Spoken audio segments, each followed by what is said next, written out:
Bonjour, bonsoir tout le monde. Je souhaite vous expliquer aujourd'hui comment se fait le choix des fréquences de la fibre optique. CWDM, Quartz Wavelength Division Multiplexing, et DWDM, Dense Wavelength Division Multiplexing, sont les méthodes efficaces pour résoudre la capacité croissante en bande passante des transmissions d'informations. Mais quelle est la différence entre ces deux modes de transmission, le CWDM et le DWDM? Le CWDM a un espacement plus grand que le DWDM. Il est capable de transporter jusqu'à 18 longueurs d'onde CWDM avec un espacement des canaux de 20 nanomètres dans la grille spectrale de 1271 nanomètres à 1611 nanomètres.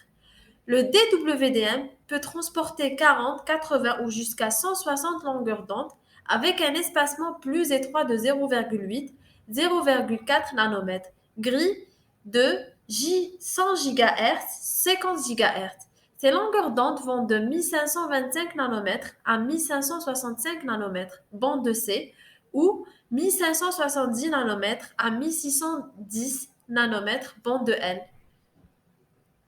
Puisque les longueurs d'onde de DWDM sont fortement intégrées dans la fibre pendant la transmission de la lumière, le DWDM est capable d'atteindre une distance plus longue que le CWDM.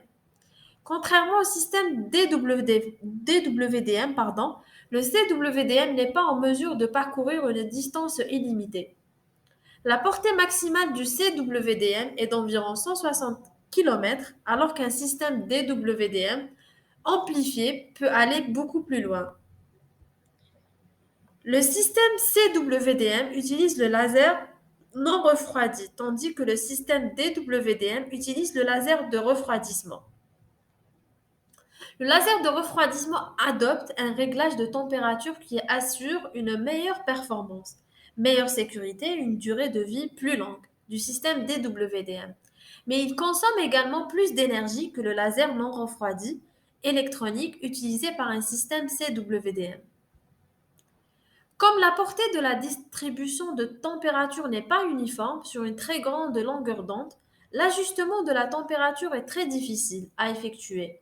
Par conséquent, la technique de refroidissement au laser fera augmenter le coût du système DWDM.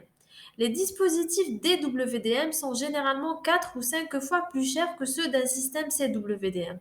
Cependant, le prix d'un émetteur-récepteur DWDM est d'environ 20 à 25% moins cher qu'un émetteur-récepteur CWDM.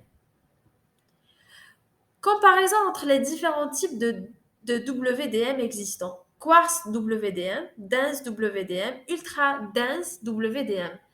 Les différences entre les modes résident principalement dans le nombre de longueurs d'onde, espacement des canaux, fenêtre spectrale et le débit par longueur d'onde, comme démontré dans la figure.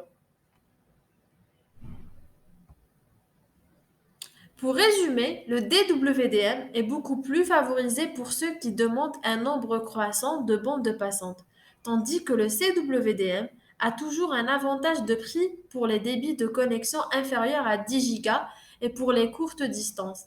Avec des débits de données peu élevés, c'est actuellement la technologie la plus rentable. Ainsi, chaque système offre un ajustement unique au réseau OTN et se complète plutôt de se remplacer. De cette façon, j'ai terminé l'explication de la seconde partie de multiplexage de la fibre optique. Je vous remercie pour votre attention et je vous donne rendez-vous pour la prochaine vidéo.